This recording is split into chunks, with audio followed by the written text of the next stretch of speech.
What's going on, everybody? Welcome to another edition of Axe Creation. And on this lesson, we are going to look at some 7-string chords and put together a nice chord progression.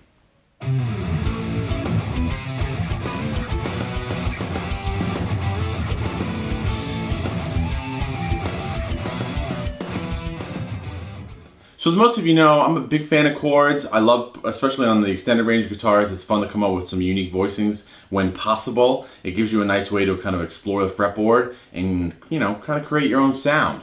And one thing I like to do is try to, especially since if you have chords on the 6th string you like, they're not really going to translate to the 7th string. So taking a chord that you like and then kind of revoicing it to accompany the 7th string. And that's what we're going to see, 2 chords in that chord progression that I played, and we're going to see that, okay? So we are in standard tuning on the 7th string, and I like this chord a lot. And essentially it's a G chord. I have my C sharp in here, but up the octave so we get a nice sharp 11 kind of vibe. I have the 3rd and I have the open E, so you can think about like a major 13 chord or a 6th chord with the sharp 11. You can even think about it as a major 7, even though I'm not playing the F sharp, but you certainly can. Throw that in there and it sounds really nice. And I wanted to, like, alright, well, how can I revoice that a little bit on the 7th string? So I grabbed the G down here on the 8th string, and then I'm playing this. So I have my major 3rd there, I have the C sharp here on 6, and then I have the open B and E there.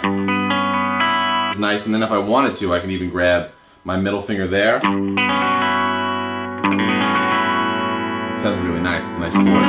Okay, so like I said, we are in standard tuning, and all the chords we're doing here are centered around B minor. It's essentially a B minor chord progression, which is why we have this G sharp 11 chord, right? Because essentially it's the Lydian chord of that key. So we have this G chord here, we have 8 on the low string, skip a couple strings here, and then grab the 9 on the B, 9 on the D, which is a B note, and then grab 6 on the G string, and then the 2 high strings are open.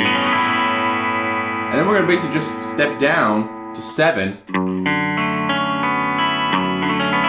Really nice voicing, essentially the D major chord with an F sharp in the bass. So, you know, D major in 1st inversion. Right, so I have the F sharp here, 7 on the low B, skip my E string, and I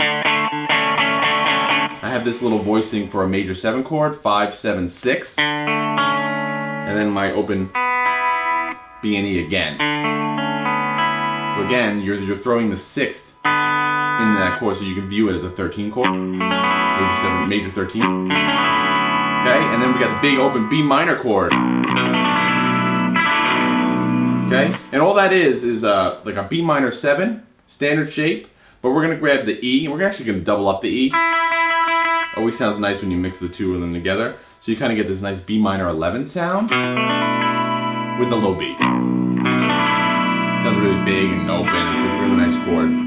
And then usually when you learn 7th string, one of the first chords you learn how to do is you take your little D chord here and put that D in the bass.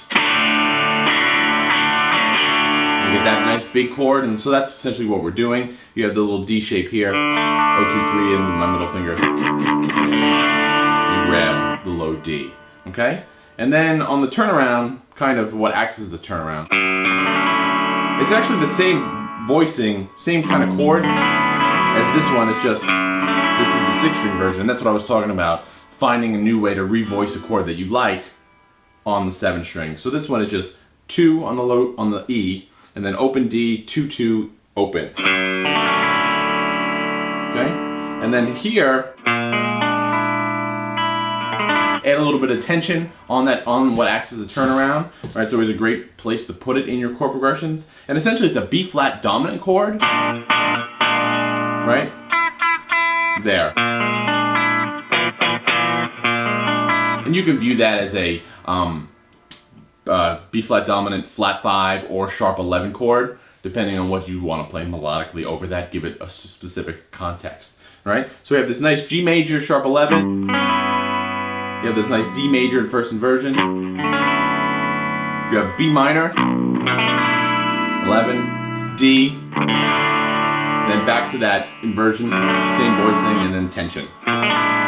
Okay? And obviously you can do other things that can lead to other parts. If you just wanted to do something simple, you can hear the bass line.